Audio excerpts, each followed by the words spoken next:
আজ আমার রেসিপি হলো পটলের রেসিপি। তো আজ আমি বানাবো শুধু পটল নয়, পটল চিংড়ি করব। তো তার জন্য আমি পটলগুলো কেটে পরিষ্কার করে ধুয়ে নিয়েছি, সেই সাথে ডুমো ডুমো করে আলুও নিয়ে নিলাম। এখন আমি রান্নাটা শুরু করব। তো তেলটা আমি বসিয়ে দিয়েছি। এখন আমি তেলটা আমার গরম হয়ে গেছে, সামান্য একটু নুন দিয়ে দিলাম। দিয়ে আমি এখন আলুটা ভেজে নেব।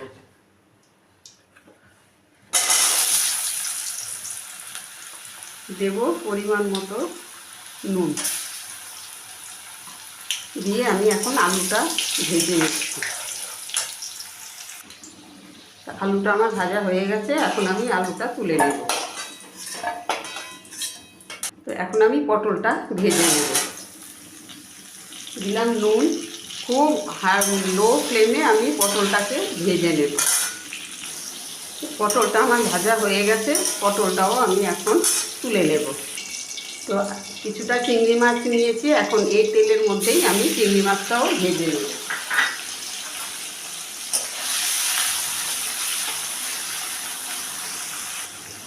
তো চিংড়ি মাছটাও আমার ভাজা হয়ে গেছে, চিংড়ি মাছটাও এখন আমি তুলে নেব।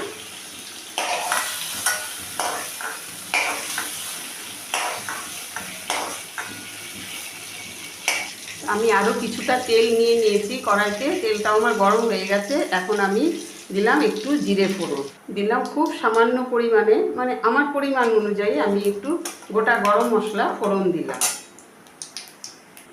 তো এখানে আমি একটা মশলার পেস্ট তৈরি করে রেখেছি। জিরে বাটা, ধনে বাটা, আদা বাটা, লঙ্কার গুঁড়ো, হলুদ, নুন সব দিয়ে আমি এটা পেস্টটা তৈরি করে নিয়েছি। এখন আমি এটা কষিয়ে নেব। দিলাম মশলার বাটিটা ধুয়ে খানিকটা জল, একটা তেজপাতা দিয়ে আমি এখন এটাকে খুব ভালো করে কষিয়ে নেব। সেই সাথে 4টে চেরা কাঁচা লঙ্কাও আমি দিয়ে দিলাম। তো মশলাটা আমার কষানো হয়ে গেছে। এখন আমি গ্যাসের ফ্লেমটাকে লো করে দিয়ে কিছুটা দই আমি চিনি দিয়ে ফেটিয়ে রেখেছিলাম, সেইটাও আমি দিয়ে দিলাম। দিয়ে এবার আমি এটাকে দইটাকে খুব ভালোভাবে মিশিয়ে নিলাম। দইয়ের মধ্যে তো আমি চিনি দিয়ে ফেটিয়ে রেখেছি, সেই সাথে আরও কিছুটা চিনি আমি দিয়ে দিলাম। তো মশলাটা আমার কষানো হয়ে গেছে, এখন আমি এখানে একটু গরম মশলাও দিয়ে দিলাম। এখন আমি মশলাটা কষানো হয়ে গেছে, এখন আমি আলু পটলটা দিয়ে দিলাম। সেই সাথে চিংড়ি মাছ ভাজাটাও আমি দিয়ে দিলাম, দিয়ে একটু মিশিয়ে নিচ্ছি। তো সমস্ত কিছু মিশিয়ে দিয়ে আবার আমি আরেকটু ভালো করে কষিয়ে নিলাম। কষানো আমার হয়ে গেছে। এখন আমি এটার মধ্যে পরিমাণ মতন জল দেব। জল দিয়েছি, এখন আমি একটু ফুটতে দেব। তো পটল চিংড়ি আমার কমপ্লিট হয়ে গেছে। এবার আমার সার্ভ করার পালা। তো এখন আমি এটাকে সার্ভ করে নিই। তো পটল চিংড়ি আমি সার্ভ করে নিলাম। তো আমি কোনো অনুষ্ঠান বাড়ির মতন রান্না করিনি, আমি একদম ঘরোয়া উপায়েই আমি রান্নাটা করেছি। তো আপনাদের কাছে কেমন লাগলো অবশ্যই আমাকে একটা কমেন্ট করে জানাবেন। আপনাদের একটা কমেন্টের অপেক্ষায় আমি থাকি।